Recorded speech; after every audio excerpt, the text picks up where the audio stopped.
Namaskar. Hello and welcome to P Guru's channel. I'm your host Sree Iyer. Joining me today is General Ravi Shankar, and we're going to be talking a little bit more detail about what this MIRV is, the new Divyastra that India has announced. What is it that it makes it so powerful, and how much China has been snooping around in Indian waters, looking at what India is going to test. All this and more. Let's welcome General Ravi Shankar. General Ravi Shankar, namaskar and welcome to P Guru's channel, sir. Namaskar and thanks a lot, Mr. Sree Iyer. Let's get on with Agni. Yes, indeed, sir. And we have a fair amount of stuff to cover. So I'll defer to you, sir. I'm going to bring up the presentation here and we can start from there. Go ahead, sir. Yeah, look, fundamentally, the Agni-P, which was fired, was a three-stage ICBM. Here it says the range is 600. It could be 6,000. It could be anything from 5 to 6, 7. We don't know. That's not come out. But excess of 5. And it has got a single warhead which has multiple independent re-entry vehicles. Okay, multiple independently targeted re-entry vehicles. It could be anything from 2 to 10, but we don't know. Okay, now that's not made public. So, and this test was carried out, and it was carried out successfully. Okay, what is this MIRV? Let's understand the concept. Fundamentally, what happens when you fire a missile, it goes into space, and the whole missile actually comes down with the warhead. But in this case, what has happened is there are MIRV is multiple independently targetable re-entry vehicles. So if you see in this picture, there are three. In this is the case of three three independently targeted re-entry vehicles have come back into the atmosphere and hit three different targets. That's the fundamental story. Okay, and we have to understand what's the big advantage. This is a picture of how these warheads could look. Let's discuss what are the advantages of the multiple independent re-entry vehicles. Now the thing is, the idea is that when you fire over this long distance, instead of having just one warhead, you're getting 3 warheads or 4 or 5 up to 10 you can go. So that means you can hit 10 targets separately. That's the first thing. And all these could be nuclear. In fact, it's generally nuclear warheads. So with just one warhead, you can do a lot, and technology has changed. So you don't need a huge big warhead to cause damage to others. So you can focus with miniature warheads which have good effect and a widespread effect. And then if 8 to 10 missiles are going to hit you or sub-missiles are going to hit you, then the enemy has a problem of defending himself. He needs tremendous air defense. He can't track all. He might track 5, 6, 7, 8. If suppose you have 10 warheads, independent warheads, at least 2 will go and hit. So you have redundancy built in. Okay, so this is the new thing. And I think for India, it's a great thing to happen. And it's one greater step in strategic autonomy. When I say strategic autonomy, you see India has got tremendous strategic autonomy in big tech, which we don't realize. We have missile technology, which is our own. We have nuclear technology, which is our own. And we also have what shall I say, space technology, which is our own. Now this Agni-P combines all of them, and you're able to go and hit targets anywhere. And normally China has in the way of deploying multiple warheads many more, and they've carried out successful tests and all that. So it's a counter to them. It's right, and it's all about deterrence. Look, nuclear wars are not going to be fought. It's not going to be winnable. But when you have MIRV, you are in the game of deterrence. So you have better deterrence against China. So that's the basic thing. And when we fired this missile, they did the tracking. So if you could put the thing on tracking, I'll show that slide. Next slide. Yeah. So what they did, they deployed 2 vessels, and off the coast of Odisha, when we fired, they tracked. Okay. Now, yeah, thank you. So they did this tracking, as a result of which they now know that our tests have been done. Many people would say, oh, China is tracking our missiles, it's a bad thing. I say it's a good thing. It's a good thing because they know our capability. Knowing your capability and telling Chinese that we have this capability is good deterrence. So actually, by virtue of what they have done, they have reinforced our deterrence capability and sent the message. We have sent the message across, which I think is a very important thing in this whole game. Okay, uh, what next? Now, the next thing which we need to do is, you have to understand that we have to probably rethink our nuclear strategy or nuclear deterrence strategy. We have a no first use kind of a story. Whereas China has, though it has a no first use stated, but the way it's expanding its nuclear arsenal and the way it's having MIRVs, silos, and all that, it, it means that we also have to respond. Part of the response is in this Agni-P, but we need to respond more. Probably we have to relook at our no first use status and our nuclear policy, and we have to revisit the fact that we have to carry out more tests and more, missiles and testing of warheads. Yeah. General Ravi Shankar, I have been keeping up with you up until I started getting a few questions, sir. And this is more for the layperson. Also, I'm not very, up to speed on this one.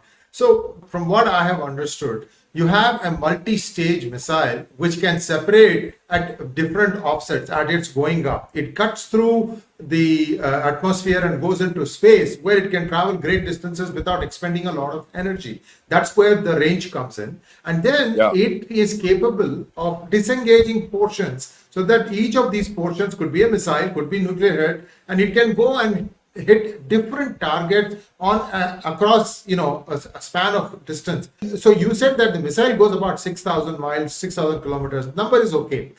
In the missile hitting, let's say there is a northmost tip, there is a city, and the southmost tip, there is a city. Let's say in China, and both are like 5,000 miles apart.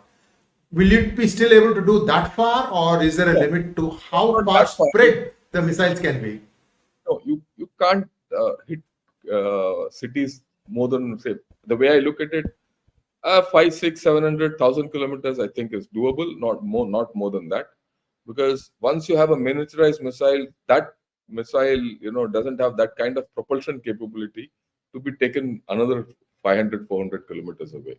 So within 2, 3, 400 kilometers, you can target, and 2, 3, 400 kilometers, you get pretty good targets. So it's not a bad deal. The next question is, this test was done from Earth, from the ground, right? Yeah. So a logical extension would be, can you launch it from a submarine, or you can launch it from space? Like, for example, you have a satellite and that satellite is orbiting, and you will release this from inside the satellite at a point which is the closest to your target. I'm just making this up. These are all stories in fiction, but overall, over to you, sir. See, the thing is that you can potentially do it from a satellite. That's where everyone is going.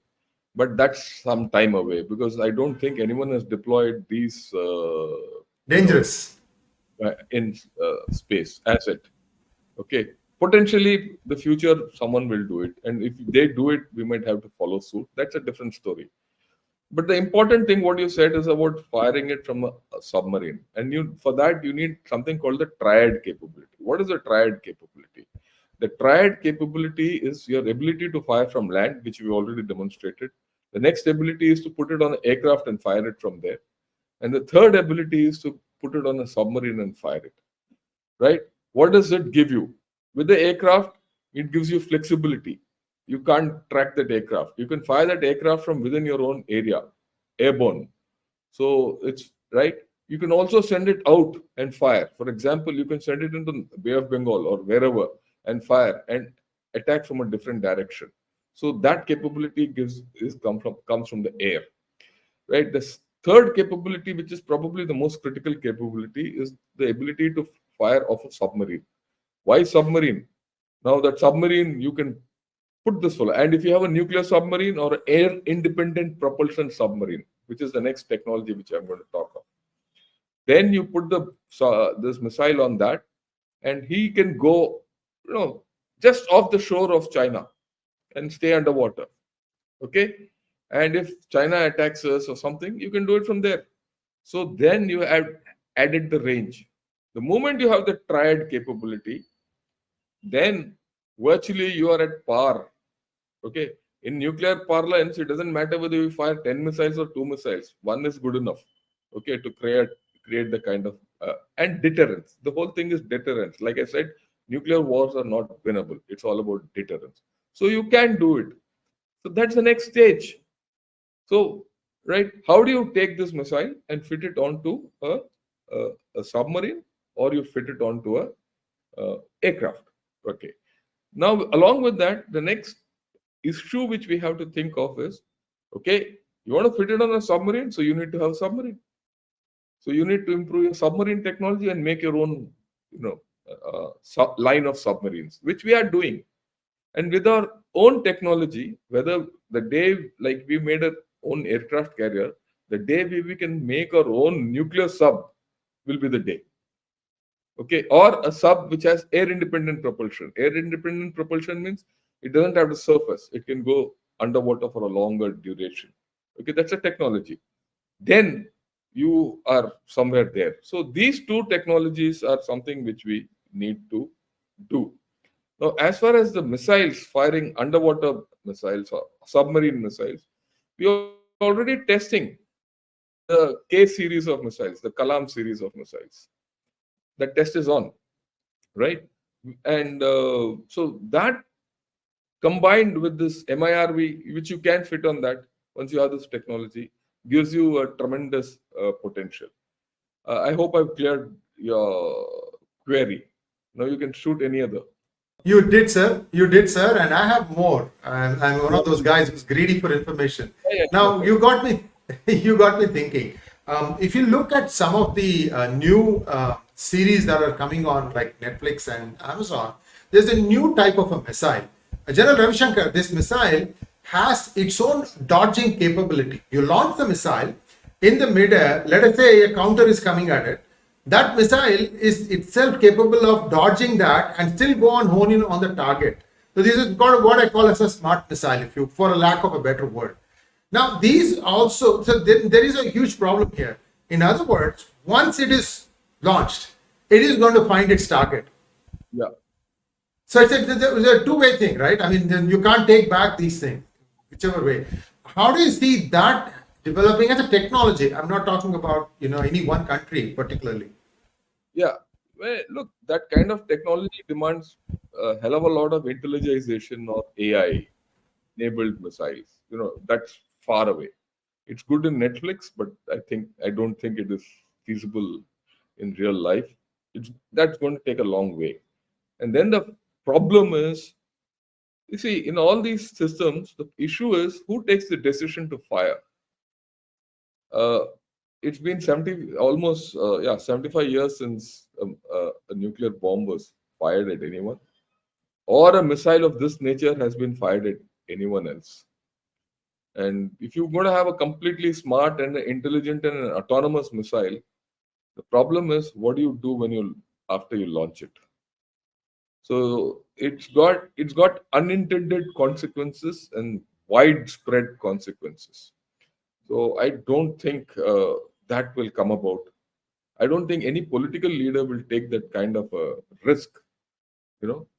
Yeah, they might take that risk of making it and keeping it for deterrence. Okay, but not beyond that. Yes, indeed. So we have covered a fair amount of information in this episode. Sir, go ahead, sir.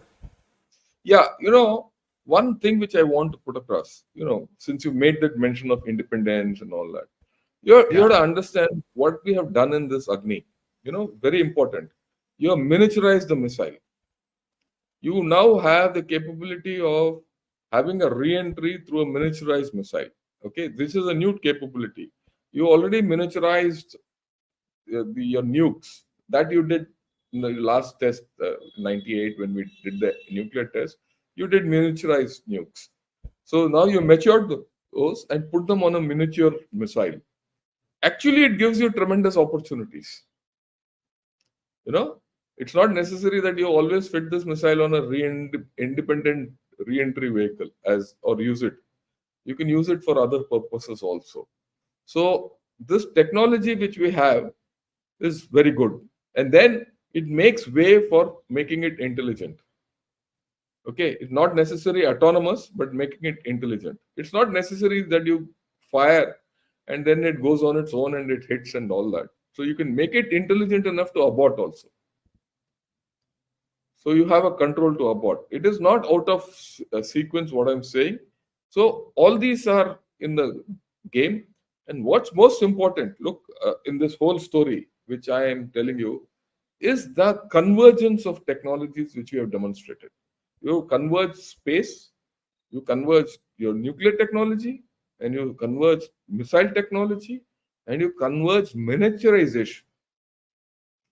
And then this propels you into other technology, submarine technology, which is the adjunct to this whole story, right?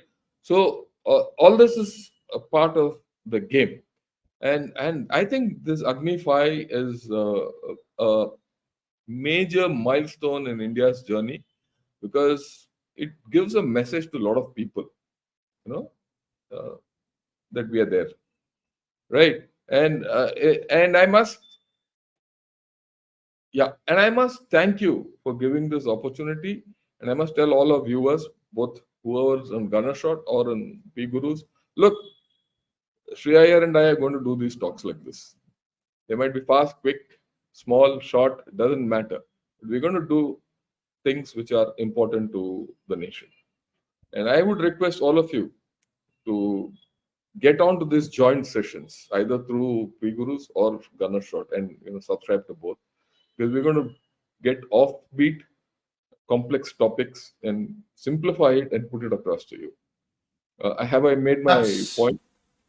Absolutely, sir. And viewers, this is one of those moments where both of us enjoy